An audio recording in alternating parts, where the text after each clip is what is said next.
Então, agora passamos a palavra a Vera, que Jesus, os bons espíritos, a amparem nesse instante.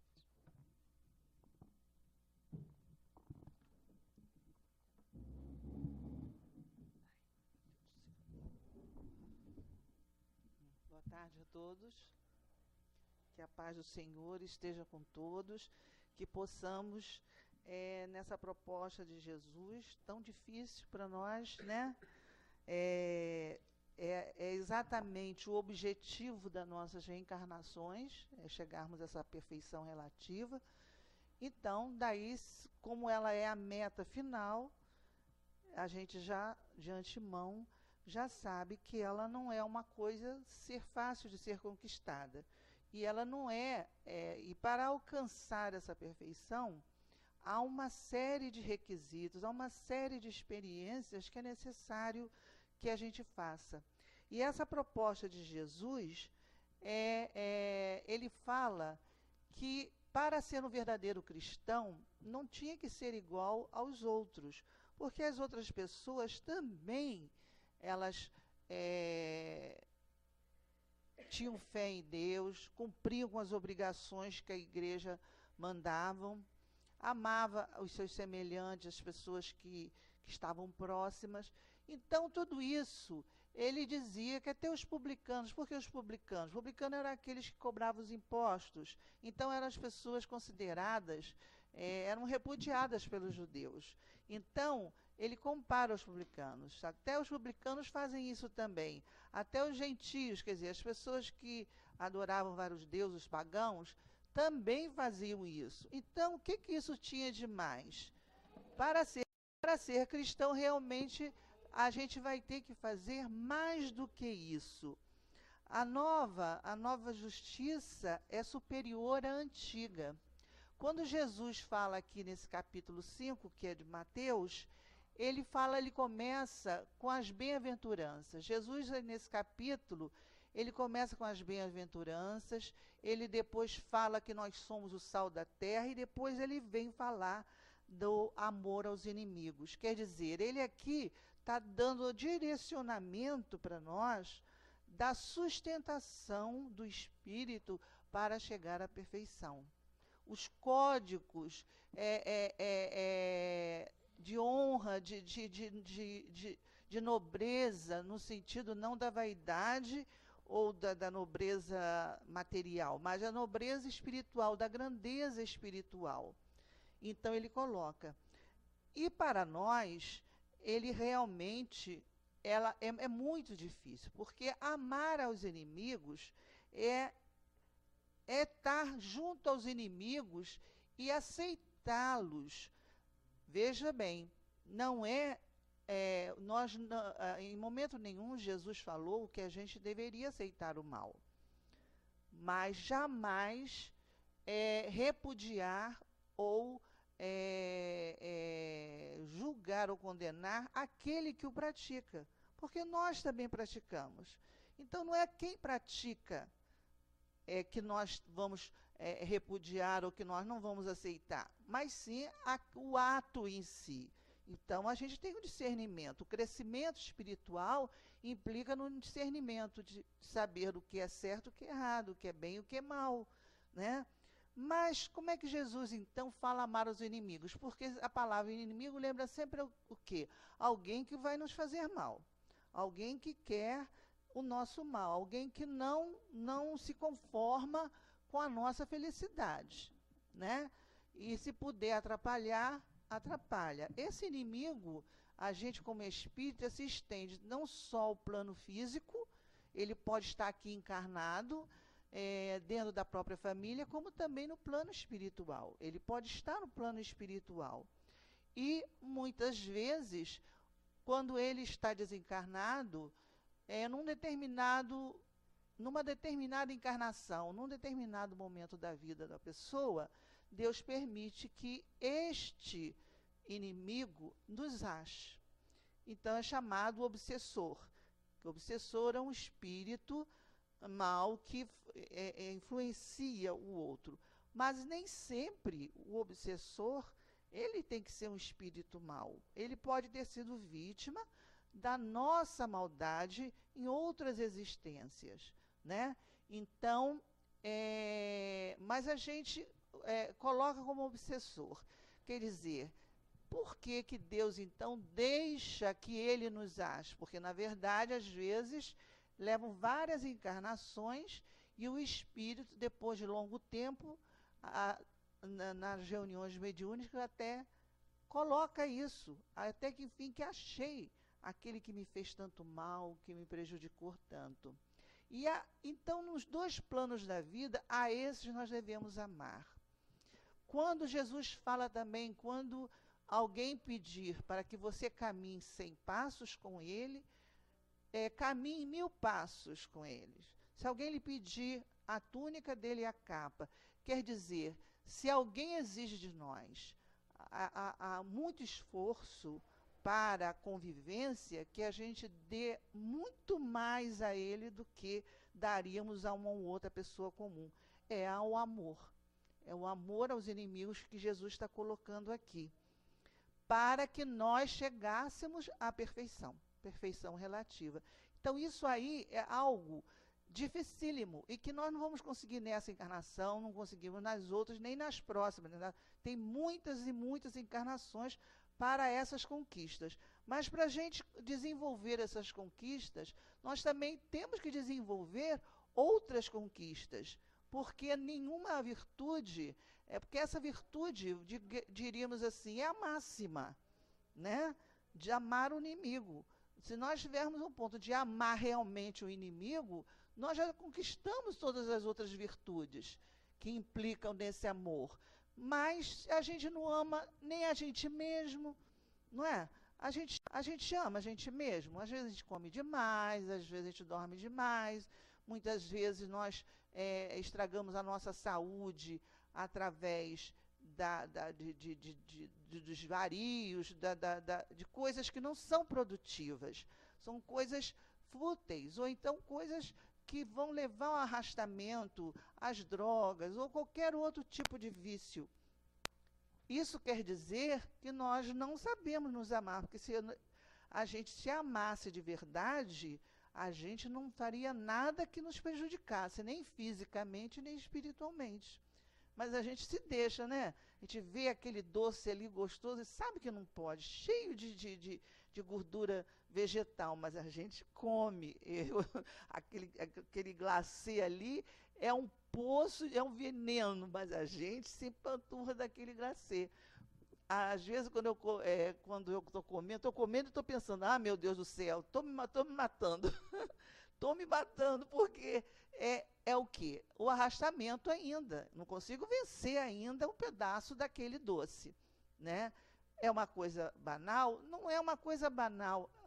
O ato é banal. Mas o que está por detrás, o sentimento que me leva àquilo, é o mesmo que me leva ao vício mais pesado da droga, é a mesma coisa. O que movimenta esse processo, esse arrastamento, é a mesma coisa, né? Só que algumas coisas a gente já conseguiu vencer, outras não. A gente começa a perceber, então, em que estágio nós podemos estar, mas que o arrastamento há. Por mais assim, inocente que pareça. Inocente entre aspas, né? Então, Jesus fala que a nova justiça é superior à antiga. Qual era a antiga? A de Moisés. Aquela que é olho por olho, dente por dente. Então, essa nova justiça é a justiça do amor. E Jesus fala, não vim destruir a lei, mas eu vim dar uma versão mais atualizada de toda a lei, que é amar a Deus sobre todas as coisas e ao próximo como a si mesmo. A gente praticando essa que ele diz que eram semelhantes, nós já estaríamos praticando todas as outras leis do bem. Então, porque o tempo todo, os inimigos de Jesus, aqueles que o inimigo da verdade, que sempre há, porque se hoje essa lei já é tão moderna, né? Imagine aquela época, né? Como ela era avançada. Então, muitos não estavam satisfeitos, porque viam apenas o poder material. Pensavam que o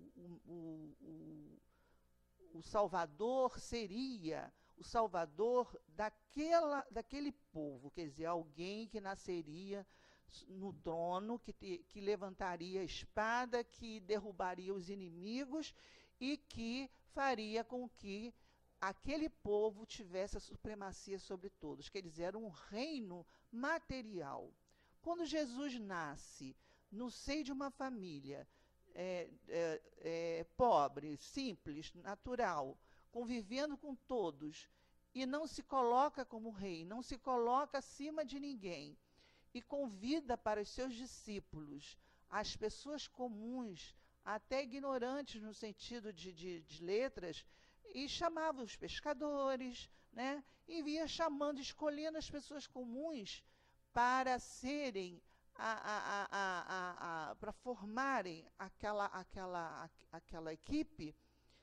Os judeus não iam aceitar. Ele não foi aos templos requisitar os sacerdotes, ele não chamou os fariseus, embora ele não condenasse a ninguém, condenava o ato, né? Mas ele convivia com todos. Então, os judeus não aceitaram isso, né?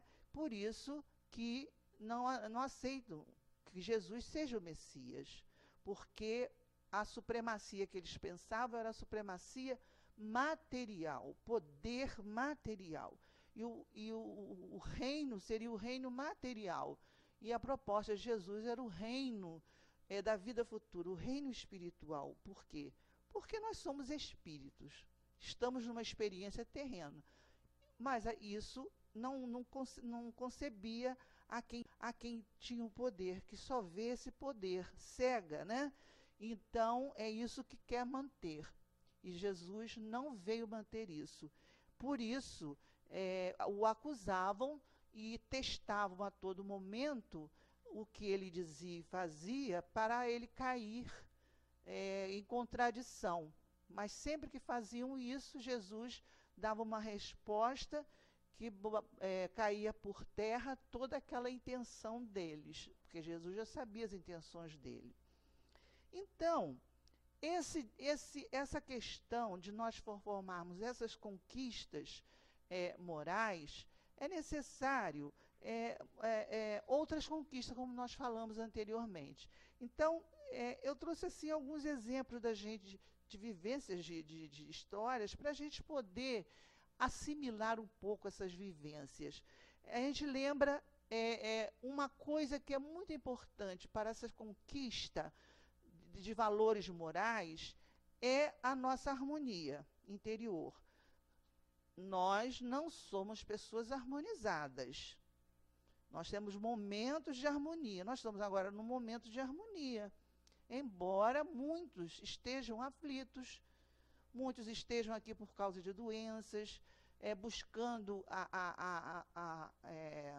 apaziguar as suas aflições, muitos estão com corações aflitos. Mas, de uma maneira geral, o próprio ambiente traz essa harmonia, vai contagiando a cada um de nós. E isso é muito importante. Então, lembra essa história que um rei fez um concurso para escolher a pintura mais bonita que tinha. Então, no final do concurso, sobraram 2 quadros. Um quadro mostrava uma paisagem, assim, um lago sereno, um céu azul, flores cobrindo a grama verdinha. Era a própria pintura da paz. Passarinho voando, quer dizer, pintado, né? E tudo mais que fosse mais belo, mais tranquilo. E o outro quadro era totalmente diferente. Mostrava os rochedos, o mar revolto, o céu assim, prestes a cair uma tempestade com raios, um ambiente bastante forte no sentido de tribulação. Mas o rei, na hora de escolher qual dos 2 foram os 2 que saíram, né, os 2 que foram para escolher o melhor, o rei observou nesse quadro, onde tinha aquela tempestade, um rochedo negro grande, e no rochedo tinha uma fenda. E daquela fenda saiu um arbusto. A gente vê isso. Lá na minha casa mesmo, nas paredes, nasce florzinha. Então, nascia um arbusto. A gente fica dizendo, de onde esse arbusto está tirando a terra, né? Porque nasce mesmo assim das pedras. E nesse arbusto tinha um galho e tinha um ninho de passarinho, e ali estava um passarinho calmo, tranquilo, descansando. E aí o rei escolheu esse quadro. Mas como que escolheu esse quadro? Um quadro todo cheio de raios, um mar revolto, pedras, recifes, tão turbulento. Então o rei falou o seguinte, que por causa daquela paisagem, a conclusão é que, mesmo em meio às tormentas, nós podemos conquistar a paz. Então, isso trazendo para nós, o que nós podemos ver? Nós somos espíritos imperfeitos, daí Deus nos coloca no mundo de expiações e provas. Mundo de expiações e provas é um mundo atribulado, com chuva de granizo, furacão, vulcão, terremoto, né? As placas vão se ajeitando, assalto, bom, tudo que a gente pode imaginar, porque somos espíritos imperfeitos em vários graus. Um grau pior, né, mais baixo, outro grau melhor, menos imperfeito. Então, o mundo como aquele quadro, de um penhasco agressivo, turbulento, cheio de adversidades, mas um dos pontos, um dos requisitos que a gente deve ter em mente é a conquista da tranquilidade. Aquele passarinho representa exatamente aquele que já conseguiu, em meio de todas as tribulações, manter o seu equilíbrio, ou então estar buscando o seu equilíbrio. Como eu disse que nós ainda não estamos nessa fase, mas na hora da tribulação, nós buscamos a prece, nós buscamos uma boa leitura, nós buscamos uma boa conversação. A gente evita programas ou leituras violentas ou de nível inferior, de baixaria. A gente procura coisas mais elevadas. O que é isso? É aquele passarinho no ninho, tranquilo, que em meio à tempestade mantém o quê? A serenidade. Nós não mantemos a serenidade o tempo todo, mas nós podemos buscar essa serenidade. E quando a gente busca de verdade, a gente acha um pouco, sim. Quem de nós já não passou por essa experiência de estar passando uma tribulação, não está se sentindo bem? Um médium, por exemplo, quantas vezes espíritos que estão precisando de ajuda se aproximam, são levados até nós. E passamos a sentir a angústia, a dor, o choro, a aflição daquele espírito, que não é nosso. A gente, de repente, como é que eu estou assim? E aí a gente faz uma oração, a gente lembra logo disso, encaminha esse espírito, conversa, pede aos benfeitores da casa espírita, os nossos guias espirituais, e daqui a pouco a gente não está sentindo mais nada. Passou o choro, passou a angústia, passou o tormento, passou tudo. E quando a aflição está entre nós mesmo, família, né? A oração, o culto do evangelho no lar, tudo isso é a busca da pacificação. Este é um dos pontos indispensáveis para nós conseguirmos alcançar esse amor até os inimigos. Porque amar quem ama a gente, isso aqui a gente já sabe que é o básico. Todo mundo faz isso, né? Então, não é o suficiente para o cristão. E espírita e cristão são sinônimos. Então, para a gente não basta esse amor. Eu amo minha família, mas aquele parente lá é exatamente aquele parente que tem que amar, que é aquele parente cri-cri, aquele parente difícil, aquele parente fofoqueiro e que vem invejoso. É ele que está vindo para nós, para que nós possamos nos reconciliar com ele. Quando Jesus manda a gente caminhar, se ele pede para caminhar 100 passos, a gente caminha 1000, é esse que vem, que nasce junto de nós, na nossa família. Quanto medo a gente tem na hora de reencarnar e saber que um desses inimigos, ou um desses que nós fizemos bastante mal, eles vêm com uma dificuldade muito grande de entendimento, justamente para nós caminharmos não 100 passos, mas 1000 passos com ele. Reencarnarmos várias vezes até que a reconciliação se efetue. Este é o caminho, mas isso é necessário, essa pacificação, né? Porque sem essa pacificação interior, realmente nós não alcançaremos esse objetivo. Então, como nós falamos, essa proposta de Jesus é uma proposta muito audaciosa para aquela época e ainda para a nossa época. Por quê? Porque ela, quando estamos numa tribulação, quando estamos com uma dificuldade, que a gente vai, muitas vezes, diante de um mal que alguém nos faça, de uma fofoca ou de uma intriga, que atitude tomar? Há, inclusive, no livro, no Evangelho, em que São Luís responde essas questões, quando nós devemos denunciar alguém que está praticando algum mal, isso é lícito observar o erro alheio. São várias questões nesse sentido. E São Luís responde, não, a gente deve observar o erro alheio para o nosso aprendizado, não para comentar ou para criticar, mas para a gente observar e não vir a fazer a mesma coisa. E quanto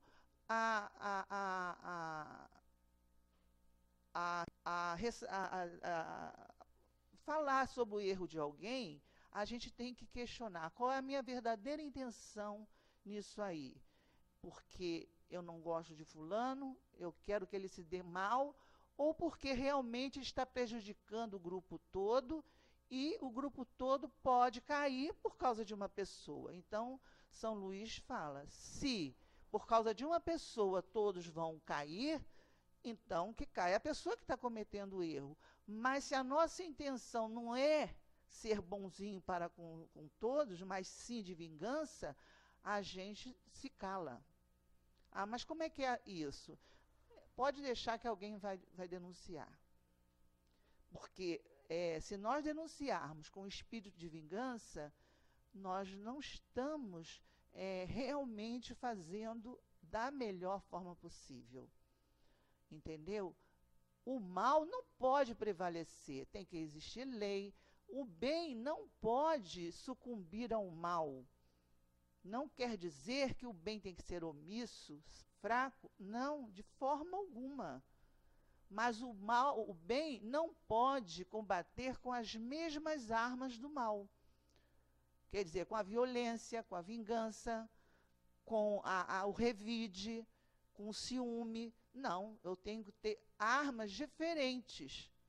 Pacificação, amor, compreensão, lucidez, inteligência. Né? Até se coloca agora, a polícia inteligente. É polícia inteligente? A polícia... Eu sei que usa a polícia inteligente, quer dizer, aquela que sabe chegar certo aonde está o mal e impedir. Porque sem inteligência e discernimento, a gente vai cometendo os mesmos erros e o mesmo mal que o outro está cometendo. A gente só está corroborando. Então, essa ida ao amor, ao encontro de um desafeto, porque nós também podemos ser desafeto do outro, o outro sentir que somos nós o inimigo dele. Também tem isso, né? Mas aqui está falando mais no sentido de nós vermos o inimigo. Essa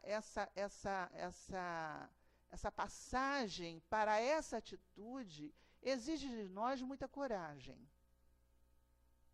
Por quê? Porque nós sabemos das nossas dificuldades. Se eu sei que nós vou nascer com um filho, um marido, ou mulher, ou vizinho, ou prima, ou irmão, irmã, que é um desafeto do passado, o inimigo, alguém que vai ficar enfiando, vai ficar pisando no meu calo o tempo todo, a gente fica com medo, né? A gente tem medo. Quantas vezes nós pensamos o que eu estou fazendo nessa família? Por que meu filho é assim, dou amor, carinho, atenção, foi criado com todas o que se pode dar, e ele não sempre está me vendo como uma inimiga, mas é mesmo. Ele está nos vendo como inimiga, porque é assim que nós que procedemos num tempo passado, em outra existência. Às vezes a esposa tem um ciúme do marido, ou vice-versa, infernal, sem motivo nenhum. Eu conheci um casal assim. Então, com tratamento espiritual, o que se foi revelado? Que ele atraiu muitas vezes outras vidas. Então, agora, ela não vê o que ele é hoje. Ela vê aquele espírito traidor. Então, por mais que ele se comporte hoje, ela não convence, a ponto de não conseguir manter o casamento. É um ciúme desvairado. Por quê? Porque na mente dela, como espírito imortal, encarnado, mas na sua mente está o quê? A traição o tempo todo lá do passado, que ficou vivo, marcado na sua mente. Então, quando nós olharmos para alguém e não conseguirmos aceitar, ser muito difícil, lembremos que nós temos um compromisso com essa pessoa. Vamos fazer o possível para reconciliar. Se não der para reconciliar, se o outro não quiser de jeito nenhum, aí a coisa é diferente, porque aí nós não podemos obrigar ninguém a se reconciliar conosco. Mas que da nossa parte haja reconciliação, haja boa vontade, haja o interesse em querer o bem. Porque podemos ter a certeza de que há um compromisso muito sério lá atrás, em outras vidas, e que aquela pessoa registrou o que nós fizemos, o sofrimento que nós fizemos ela passar. E ela, quando nos vê, ela vê essa dor, ela não vê o agora. Então, essa porta que nós vamos transportar, ela é muito difícil. Então, existiu um rei muito cruel, muito violento. Então, nas guerras que ele vencia, ele botava o prisioneiro, ele levava os prisioneiros dele para uma sala. Nessa sala, tinha os arqueiros. Quando acabava a guerra, né, aí então os prisioneiros iam. Ele não matava os prisioneiros no momento, não. Ele esperava. E tinha uma porta, a porta de ferro grande, cheio de figuras estranhas, de assombradas. A porta amedrontava, né? Então ele dizia para as pessoas, para os prisioneiros: vocês querem morrer pelos meus arqueiros, né, a flechada, ou vocês querem passar por essa porta? E todo mundo preferia morrer a flechada do que passar por aquela porta tenebrosa. O que tinha do outro lado? Aí, passado muito tempo, o soldado que trabalhava para esse rei perguntou a ele: por que todo esse tempo nunca vi ninguém escolher a porta? Todos morreram aqui a flechada, todos os que foram vencidos. Aí, o que tem por detrás dessa porta? Aí o rei falou para ele: olha, vai lá e vê o que tem atrás da porta. Aí o soldado foi muito assim, devagar, né? Também com medo, né? Abriu devagarzinho a porta. Aí começou a vir uma claridade de sol. Aí ele abriu a porta toda, iluminou toda a sala. Aquela porta dava para uma saída que era a salvação dos soldados. Se os soldados escolhessem a porta, eles se salvariam. Então, a proposta de Jesus é essa porta.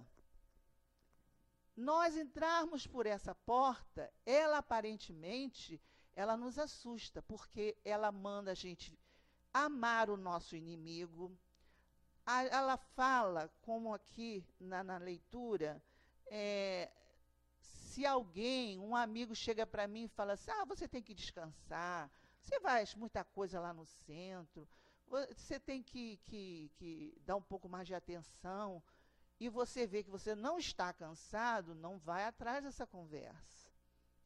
Já aconteceu comigo. Estou cansada, eu vou dormir. Aí eu parei para pensar, naquele dia não tinha feito nada. Eu estou cansada de quê? Foi uma sugestão igual Paulo, né? Pedro com Jesus, às vezes Pedro como médium, às vezes dava uma boa, falava uma coisa boa, realmente inspirado pelos espíritos de luz, e às vezes pelos espíritos das trevas, e Jesus sabia distinguir muito bem. Muitas vezes louvava muito bem Pedro, foi Deus que falou por você, e outras vezes mandava Pedro sair de retro, porque ali era o mal que estava falando através da boca de Paulo, né? Isso acontece conosco. Quantas vezes, né, vão a facilidade, o macio, o carinho, a acomodação, ela é muito melhor do que o enfrentamento das tribulações. Então, a sugestão de Jesus não quer dizer que nós vamos nos dar mal. Não, à medida que nós vamos evoluindo, nós só vamos ser felizes. Mas, para a nossa ignorância e a nossa imperfeição, essa porta nos amedronta. Porque a gente acha que sempre tem que sair vitorioso das coisas. E nós temos que nos lembrar que somos espíritos imperfeitos. Que as nossas faltas, os nossos fracassos, é o motivo para a nossa aprendizagem. Uma criança não aprende a andar se ela não cair várias vezes. Ela não vai saber que a tomada dá choque se, às vezes, ela aceita o nosso convite. Mas, às vezes, ela tem que enfiar o dedo para perceber. Nós mesmos, né? A gente, às vezes, fala assim,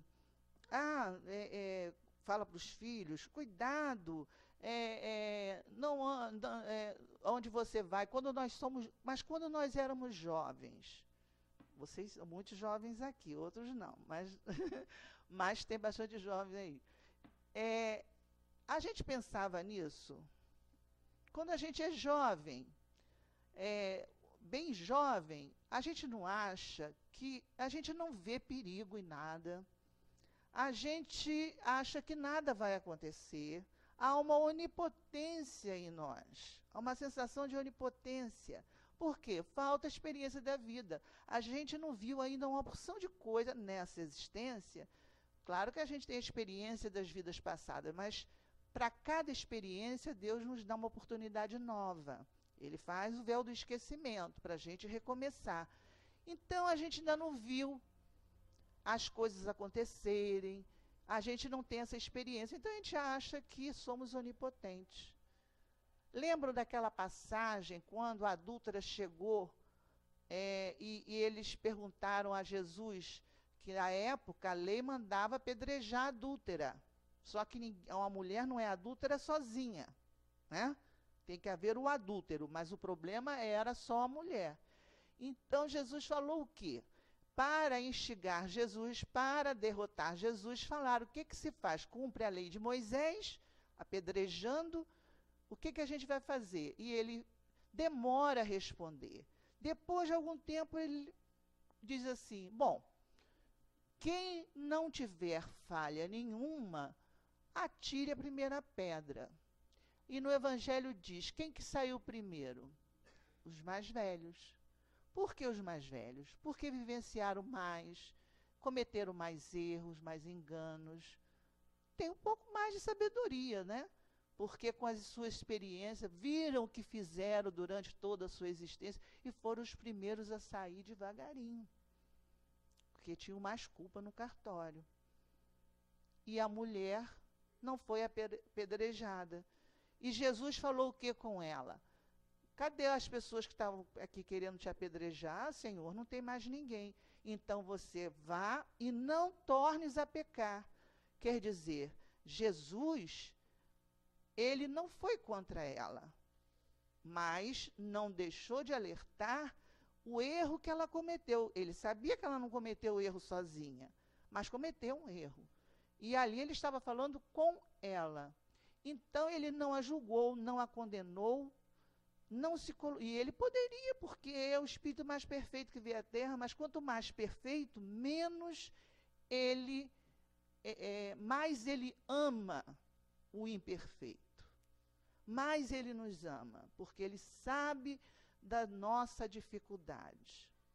Não é assim? Se a gente ver uma pessoa com uma deficiência mental fazendo bobagem, a gente não se apieda mais do que se fosse uma pessoa normal, uma pessoa com plena consciência e inteligência? A gente se apieda, a gente gosta mais do que tem maior necessidade. Se você coloca um adulto e uma criança fazendo a mesma maldade, a gente se apieda mais da criança. Então, quanto mais evoluído o espírito, Jesus mais se apiedava de nós pela nossa ignorância, pela nossa fraqueza. Então, não tenhamos medo desta porta que Jesus nos mostra, porque é ela que nos leva à perfeição. É a superação dessas dificuldades. É nós sairmos do chamamento do mundo. Todo mundo faz assim. Você vai fazer diferente? No carnaval você vai lá para o encontro, para o centro? Vamos sair. Deixa de ser... são só 4 dias. Agora não, são 4 dias, é uma porção. Mas são só 4 dias e você vai lá para o centro, vai para o centro o ano inteiro, chega no carnaval, vai ao encontro, vai no domingo, vai ao encontro. A manhã inteira, podia estar dormindo mais tarde, dormir até mais tarde. Conclusão, ninguém vai dormir mais tarde, vai trabalhar mais, né? Na verdade é isso. E essa é o chamamento do mundo. É o que todo mundo faz, fazer o que todo mundo faz. De Jesus é o contrário, é fazer diferente. É fazer diferente. É ter benevolência, indulgência, como diz o Evangelho. É abnegação, que é o desinteresse, a renúncia, o devotamento, que é a dedicação. São esses valores. Mas vejam bem, nós não estamos aqui falando, nem Jesus falou no seu Evangelho, que nós tínhamos que fazer isso tudo numa vida só. Por isso que ele nos ensinou o quê? Que nós teríamos várias oportunidades. Nós só sairíamos daqui quando se cumprisse o último ceitil, quando se pagasse o último ceitil ou o último Y, dependendo da tradução da Bíblia. Quer dizer, quando nós zerarmos os nossos débitos, aí nós sairemos do mundo de provas e expiações. E, automaticamente, se a Terra ainda estiver e nós estivermos aqui, nós vamos, o quê? À medida que nós nos transformamos a sociedade. E a Terra também é transformada. A Terra vai ser transformada. Ou outro mundo que nós iremos reencarnar. Né? Então, ninguém vai amar o inimigo de imediato. Claro, se uma pessoa... o que Deus deu a gente? Dá licença. Para a gente viver as primeiras encarnações como espírito. Lei de conservação, de preservação da espécie. Isso até os animais têm. E o prazer de realizar as coisas. Porque Deus, até isso, ele se preocupou conosco. Se nós não sentíssemos prazer em comer, quem que ia comer? Se nós não tivéssemos o paladar, o olfato, ninguém ia precisar tomar banho, né? Usar desodorante, né? Usar um perfuminho. Não, mas Deus quer que tudo seja o quê? Belo, tudo seja agradável. Deus quer tudo isso. Ele não quer a vaidade inútil, ele quer o quê? O bem-estar das criaturas. Ele quer o nosso bem-estar. Então, quando nós reencarnamos lá nas primeiras encarnações como homem, como o homem das cavernas, Deus nos deu um instinto de preservação, de conservação. Então, nós lutamos pela vida. Então, tudo, e nós ainda temos muito instinto ainda em nós, devido ao nível ainda que nós estamos. O que acontece? Se alguma coisa nos ataca, se alguma coisa nos fere, seja fisicamente ou moralmente, a nossa primeira reação é realmente ficarmos em guarda, não é isso? Se der um estouro de repente, a gente, né, faz logo um gesto de autoproteção. Isso é automático, isso é instinto, é natural. Foi Deus que deu para a gente, senão a gente não sobreviveria. Com aqueles bichos todo grandes, sem armamento, sem nada, né? Então, ele nos deu esse instinto de preservação. Então, diante de um inimigo, que a gente não lembra o que fez com ele, a gente está vendo agora o que ele vai fazendo conosco. Nossa primeira atitude, se nós não tivermos nenhuma orientação espiritual, nenhum entendimento de reencarnação, vai ser bastante difícil realmente aceitar. Mas como espíritas, no primeiro momento a gente dá aquela coisa do instinto de preservação. Mas depois a gente começa a refletir. A gente corre para uma orientação espiritual, a gente ora, e aí a gente já fica sabendo o quê? Fica sabendo que aquela pessoa, nós temos um débito com aquela pessoa. Nós devemos a ela. Então, nós temos que não é virar saco de pancada da pessoa, mas nós temos que aprender a conviver. Os espíritos só dizem que, quando há ameaça de vida, quando não há condição, realmente não dá. Mas enquanto puder haver a reconciliação, enquanto houver uma boa convivência, respeito mútuo, né? Não é revidando com as mesmas palavras, não é cutucando na ferida, não, é fazendo o melhor nós vamos tentar.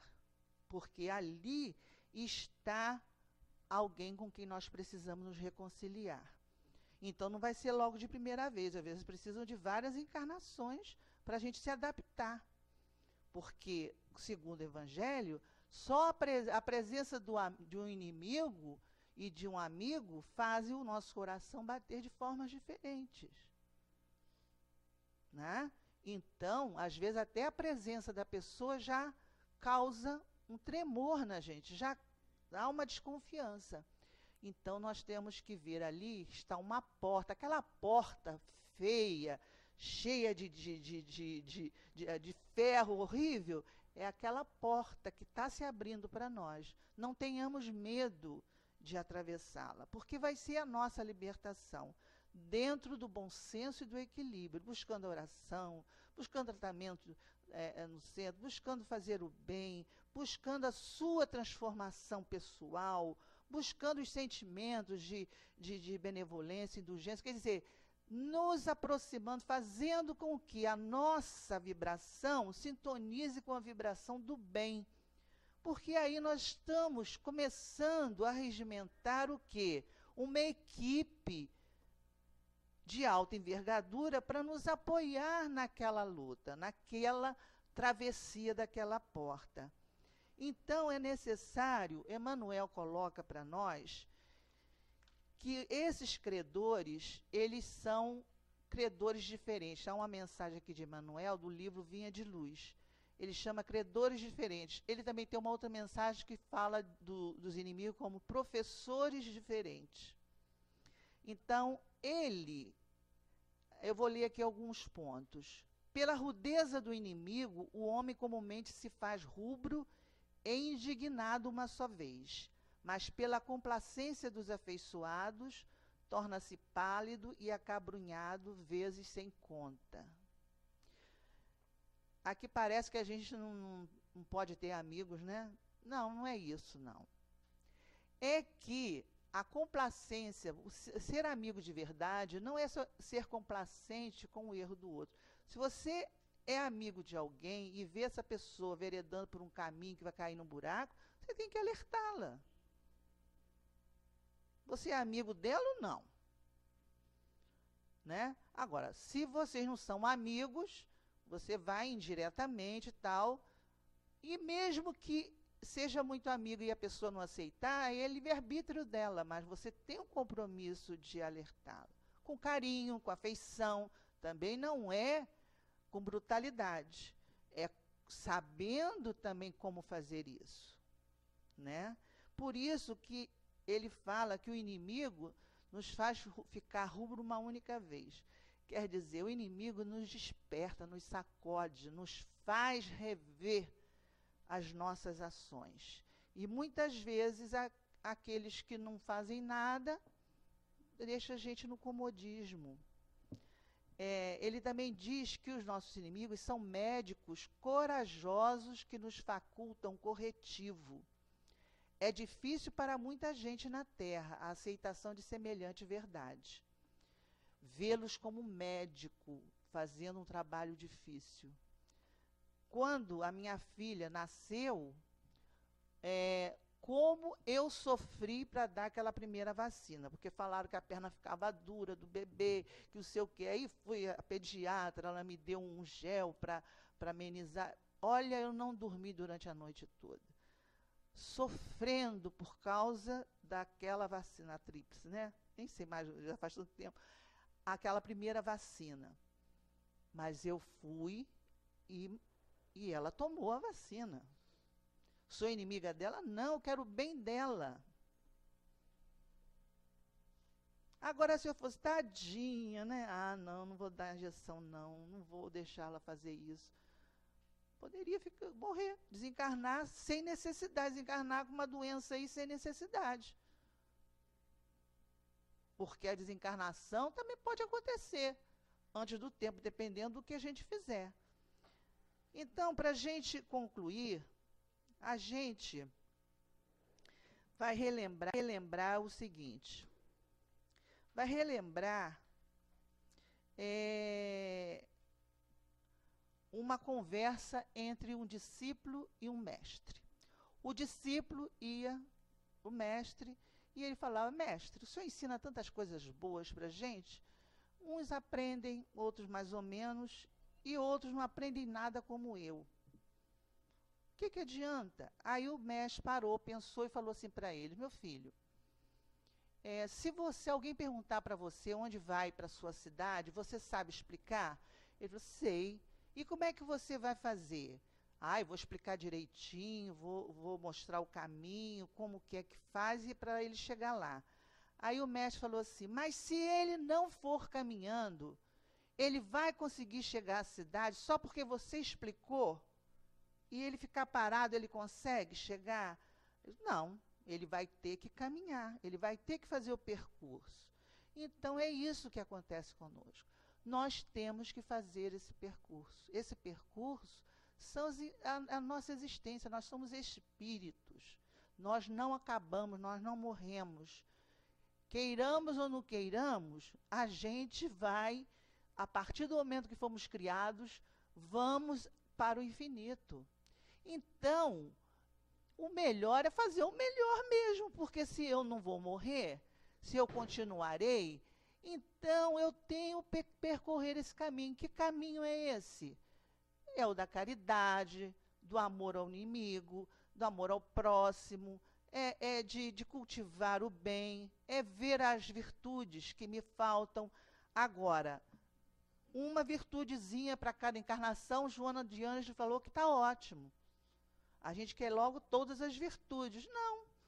Ela falou: se a gente sair de uma encarnação já com uma virtude assim, bem forte, nós já fizemos assim um avanço muito grande, né? Porque a gente tem muita pressa. A gente não pode confundir perfeição com perfeccionismo. Perfeccionismo é aquela coisa de você querer que tudo seja de acordo com o que você quer. É aquela pessoa que vê o defeito de todo mundo, aponta o defeito de todo mundo, quer tudo assim, milimetricamente nos seus lugares. Perfeição não. Perfeição é outra história. Perfeição é admitir o engano, é admitir o erro, a falha, é compreender as dificuldades para se alcançar as coisas em nós e no próximo. Enquanto perfeccionista, ele agora me fugiu a palavra que se fala, ele é um desequilibrado, por quê? Porque ele não admite errar. Como que nós podemos não admitir errar se nós somos imperfeitos? É um absurdo, não é? Se a gente parar para raciocinar, esse é o perfeccionista. Mas não é esse o caminho que Jesus nos mostra. O caminho que nós temos que caminhar é o da perfeição. Quer dizer, de chegarmos à perfeição. Aí é o caminho que está no seu evangelho, que vai ser conquistado paulatinamente, gradualmente, mas é preciso que a gente queira, é preciso que a gente ponha na cabeça as metas. Não é assim quando eu fui vendedora de cosméticos. Então, nas reuniões era sempre isso, tenha suas metas,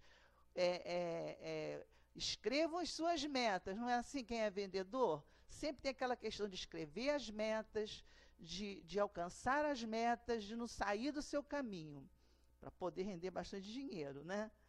Mas no caminho da perfeição também é assim. Não é traçar todos, eu li o Evangelho, então a minha meta é praticar isso tudo agora. Não vai dar certo. Não vai nem começar no primeiro, não vai nem conseguir nada. Mas já não precisamos chamar os inimigos. Não precisamos chamar a adversidade. Eles vão nos encontrar. A gente chama amigos, a gente chama o bem, a gente clama por Deus, a gente chama o que é belo, o que é melhor possível.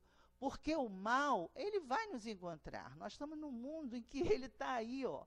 A gente não se preocupa. Ah, mas nessa encarnação não tem nenhum inimigo.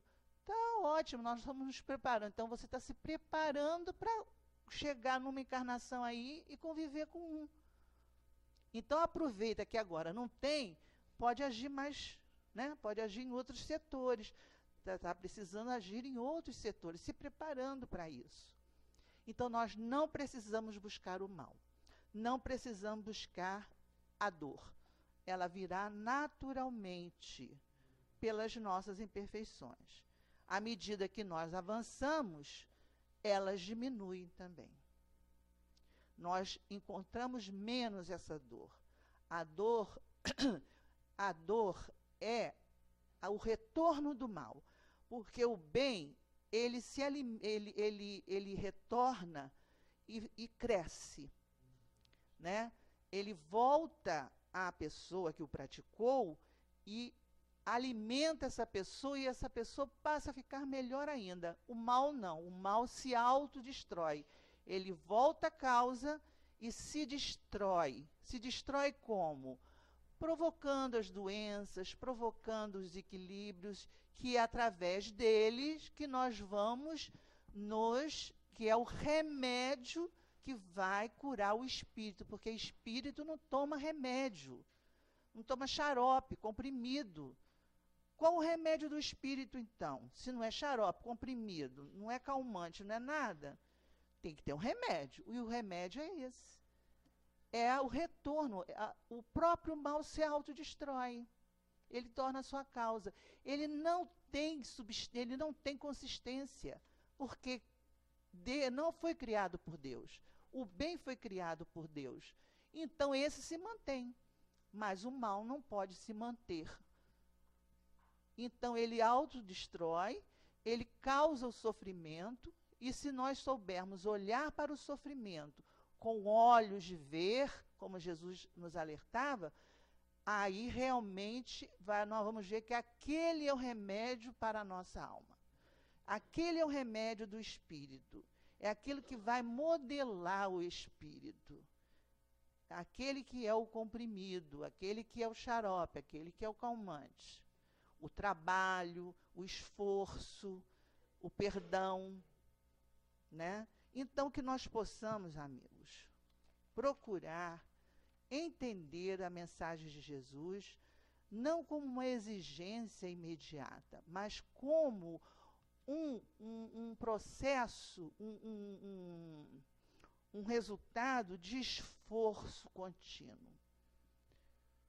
É amanhecermos o dia e sabermos que temos um objetivo. Quantas pessoas não sabem por que estão aqui? Nós espíritas sabemos até de onde viemos e para onde vamos. Imagine o que nós estamos fazendo aqui. Nós estamos aqui para progredir, sempre, para fazer o bem, para ajudar, fazer o máximo possível ao nosso alcance. Seja onde for, dentro de casa, na rua, no trabalho, no centro, em qualquer lugar. Não ficarmos procurando ver os defeitos de ninguém, mas olharmos para os nossos defeitos, não nos sentirmos culpados, mas nos sentirmos responsáveis em nos corrigir, e aí caminhar. E cada um vai encontrar a sua resposta. Não existe a resposta única para todos. Cada um é que vai reconhecer seus defeitos, de acordo com a sua maturidade. Numa encarnação ele reconhece esses e vai procurar trabalhar.